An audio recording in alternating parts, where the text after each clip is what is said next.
Титэд бичсэн Паулын захидал. Тит бол Есүсийн дагалдагч грек хүн. Тэр урт хугацааны туршид Паулын найдвартай хамтрагч нь байж түүнтэй олон газраар аялсан. Тит хэд хэдэн удаа Паулыг хүнд байдалд байхад нь тус хүргэсэн. Энэхүү загталтаа Паул Титийг Крит хэмээх грекийн томоохон аралд очиж тентхийн гэр чуулгануудад эмх зэгцэг тогтоох даалгавар өгсөн тухай гарна. Эрт цагт Крит соёл муу мухагаараа зартаа байжээ.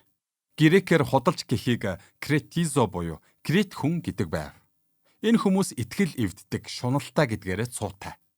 Ихэнх ирчүүд нь хамгийн өндөр шан амлсан хиндэж хүчин зүтгэхэд бэлэн хүсний цэргүүд, харин хотодд нь хүчирхийлэл бэлгийн ёс бус үйлдэл газар авсан аюултай газар байжээ. Гэхдээ Крит арал стратегийн ач холбогдол бүхий бомбтуудтай газар дундын тэнгисийн олон хотуудыг холбодог газар байв. Тиймээс Паулын хувьд Крит бол чуулганы сүлжээ эхлүүлэхэд төгс байрлал байсан юм. Хэдий бид нарийн ширийн учрыг нь мэдэхгүй ч тентхийн чуулганууд бусармаг Крит удирдагчдын нөлөөнд автжээ. Өөрсдийгөө Христэд итгэгч гэх тэд чуулгануудыг сүйтгэж байсан тул тентхийн асуудлыг зэгцлэх үүргийг Паул Титэд өгөөд зааварчилгааг энэхүү загталтаа бичжээ. Загтал их энгийн бүтцтэй.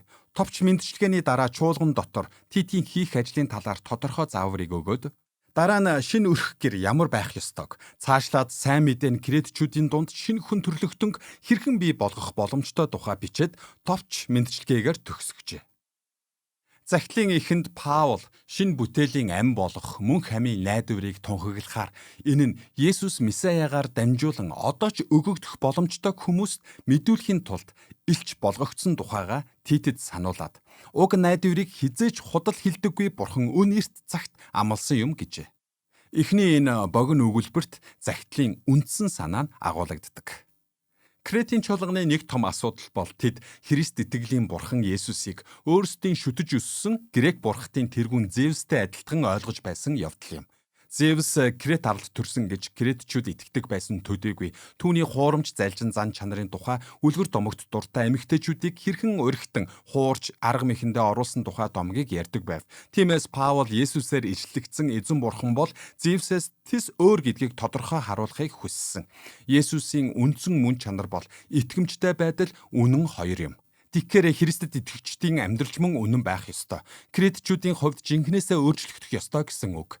Паул Титэд хоёр чухал даалгавар өгсөн. Юун төрөнд ахлагчдын багаас бүрдсэн шинэ удирдлагыг чуулган бүрт томилох. Ахлагчд нь гэр бүлтэй, үр хүүхэдтэй, төлөвшсөн Кретийн соёлоос тис өөрөөр амьдардаг ирчүүд байх ёстон дээр үнэн шударга, Есүст бүхнээ зориулдаг, өөрийгөө хянах чадвартай, өгөөмөр байдлаараа гэр бүлтэйч олонний дунд ч танигдсан байх. Мөн тэд Есүсийн тухай сайн мэдээг зааж байр сууриасаа буух ёстой бусармаг удирдагчдыг орлох болно. Энэ бол Титэд өгсөн хоёр дахь үүрэг байв. Паул ийм багш нарыг хоцлол үлдгэсэд гэж нэрлэсэн.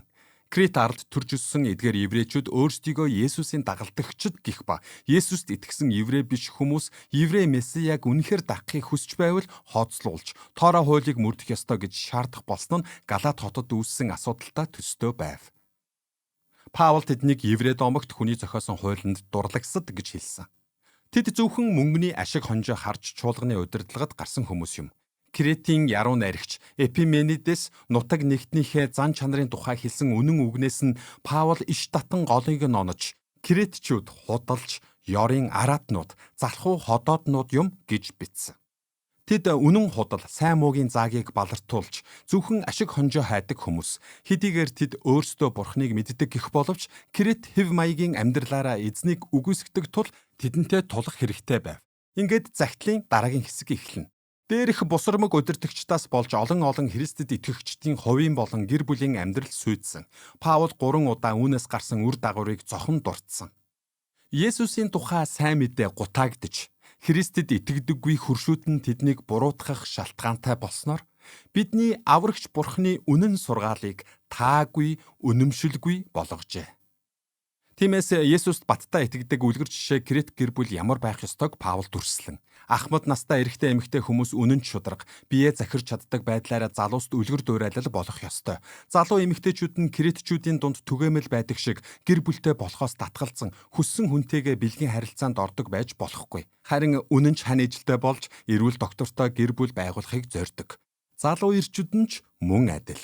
Тэд үр бүтээлтэй, эрүүл иргэд байх ёстой. Кретийн Христэд итгэгч боолууд өвөрмөц нөхцөл байдалд байсан. Паулийн байгуулсан чуулганд тэд бусад хүмүүстэй эрхтэгш байсан. Гэвч зарим нь энэ байдалтай дулдуйдан эзэдээ үл хүндэлж, доромжлон, цаашлаад боолын бослогод оролцсон Христ итгэлийн сургаалыг улам гутаах болжээ. Паул энд чухал бөгөөд нарийн сэдвийг хүндсэн. Есүсийн тухай сайн мэдээ чөлөөлөх хүч чадлаа олонний өмнө нотолж байж л Крет арлын соёл ахуйг өөрчлөн гэдэгт тэр итгэж байсан. Гэхдээ энэ нь нийгмийн эмх замбраагүй байдлаар эсвэл Христэд итгэгчид хотын соёлоос холдсноор хэрэгжихгүй. Христэд итгэгчид Кретийн нийгмийн өдөр тутмын амьдралд оролцож, амьдрал болон гэр бүл нь гаднаа харагддаг шигэ байснаар Христийн тухай мэдээ энэ арлынхны сэтгэлийг татна. Ингэснээр хөршүүд нь тэдний амьдралыг ойроос хараад Христэд итгэгчид тис өөр бурханд итгэн дагаж, тис өөр үнэт зүйлийн тогтолцоотой амьдрдаг болохыг мэдэх болно. Энэхүү өөр амьдралыг Паул 2 дугаар бүлгийн төгсгөлд яруу сайхнаар хурангуйлан бичсэн. Христэд итгэгчийг урагш хөдлөгдөг үнэт зүйлсийн тогтолцоо бол Бурхны өгөөмөр нэгүсэл. Энэ нь Есүсээр харагдсан. Түүнийг эргэн эрэхт ч мөн харагдах болно. Дайсан нь байсан биднийг аврахын төлөө Есүс ичгүрт үхлээр үхэх гэж сүр алдраасаа татгалзан тэрхүү нэгүслийг бидэнд харуулсан.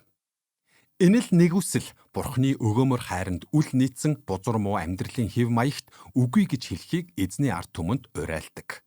Паул үргэлжлүүлэн Христ итгэлт айл өрхөөс давж Кретийн нийгэмд итгэгчид яаж амьдрах ёстой тухай бичгтээ. Христэд итгэгчид амар тайван өгөөмөр, эрх баригчдад дуулууртай, нийтийн сайн сайхны төлөө байдгаараа танигдсан сайн иргэд байх ёстой гэжээ. Гэтэл Крет арлынхан үүнээс тис өөр байдлаар өсөж хүмүүжсэн. Тэгвэл Христэд итгэгчид энэхүү соёл уламжлалыг сүрсэн амьдралын хэв маягаа хэрхэн хадгалах вэ? Ингэж амьдрах хүч чадал нь сайн мэдээнд тунхаглагддаг, гурвлаар оршигч цор ганц Бурхны бүхнийг өөрчлөх хүчтэй хайраас ихтэй гэж Паул итгэж байв. Тэр энэ тухай яруу сайхан шүлгэндээ эзний инрэл хүний төлөөх хайр нь биднийг аварсан гэж бичсэн. Бурхан ариун сүнсээр бидний гмийг угааж, шинээр төрүүлж, шинэ хүмүүс болгосон билээ. Мөн Есүс биднийг Бурханы өмнө зөвхт гэж тооцогдох боломжийг нээсэн. Энэ бүхэн нийлээд бидэнд шинэ бүтээлийн шинэ ирээдүй болох мөнх амийг өгсөн. Энэ амьд түүх бол шинэ ард түмнийг бий болгодог асар их хүчтэй. Ариун сүнсний хүчээр Есүсийн сургаалт итгэмжтэй байснаар Бурхны нэгүсэл Крет арал байтугай бүх дэлхийгээр тунхаглагдах болно гэдэгт Паул итгэлтэй байсан.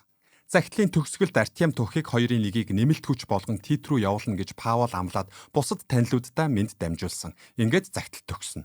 Титэд бичсэн энэ загтлаас Паулын илгээлтийн стратеги харагдана. Сүм чуулганууд оршин байгаа нутагта өөрчлөлтийн хүчин зүйл болох ёстой.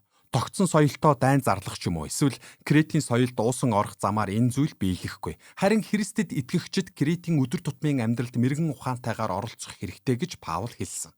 Тэд муу бүхнээс татгалзаж сайн зүйлийг тосон авах хэрэгтэй. Хэрэв тэд амар тайван амьдарч Есүст өөрсдийгөө бүрэн зориулан нийтийн сайн сайхныг ирмэлзэж чадвал аврагч Бурхны сургаалыг бүх талаар чимнэ гэжээ. Титэд бичсэн загтал ийм л гайхалтай загтал ажээ.